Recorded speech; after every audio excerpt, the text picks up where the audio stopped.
Welcome to MRR news బులెటిన్ల ముందుగా headlines చూద్దాం.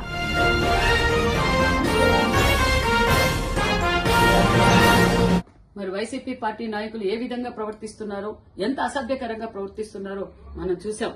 5 సంవత్సరాల్లో వారు అధికారంలో ఉన్నప్పుడు మహిళలు ఏ విధంగా అసభ్యకరంగా మాట్లాడారో చూసాం. యువతను ఏ విధంగా అసభ్యకరంగా మాట్లాడారో చేశారు. మరి మేధావులను ఏ విధంగా అవమానపరిచారో చూసాం. అమరావతి రైతులను ఏ విధంగా అవమానపరిచారో చూసాం.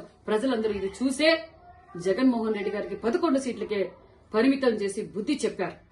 మరి ఇంకా వీళ్లలో మార్పు రాక ఇంకా ప్రజల్లోనూ మరి రోజు రోజుకి దిగజారి చిల్లర రాజకీయాలు చేస్తూ అసభ్యకరంగా మాట్లాడుతున్నారంటే మరి రాంబాబు గారికి మేము తెలియజేసేది ఒకటే, రాంబాబు గారు మీరు మీ అధినేత రాష్ట్ర ప్రజలందరికీ క్షమాపణ చెప్పాలి. ఈ రోజు మీరు అసభ్యకరంగా మాట్లాడారు.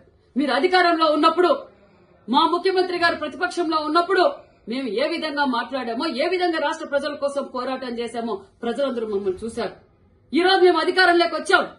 అధికారంలోకి వచ్చిన తర్వాత మాకు చంద్రబాబు నాయుడు గారు నేర్పింది సంస్కారంగా మాట్లాడండి, రాష్ట్ర ప్రగతి కోసం పోరాటం చేయండి, ఎవరిని రపరప నరకద్దండి, ఎవరిని రెచ్చగొట్టద్దండి, ఎవరిని అసభ్యకరంగా మాట్లాడొద్దండి మా నాయకులు ముఖ్యమంత్రి చంద్రబాబు నాయుడు గారు మమ్మల్ని ఆదేశించారు.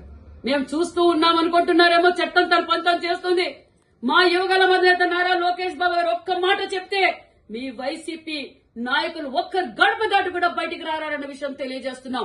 మేము రెచ్చగొట్టకూడదు, మేము దౌర్జన్యాలకు పాల్పడకూడదని మా యువగల అధినేత నారా లోకేష్ బాబు గారు సంస్కారంతో ఈ రోజు రాష్ట్ర ప్రగతి కోసం ఈ రోజు మేము కష్టపడుతుంటే మీరు మా మాన్యశ్రీ ముఖ్యమంత్రి చంద్రబాబు నాయుడు గారిని ఈ విధంగా అసభ్యకరంగా మాట్లాడతారా? సిగ్గుస్తరం ఉందా?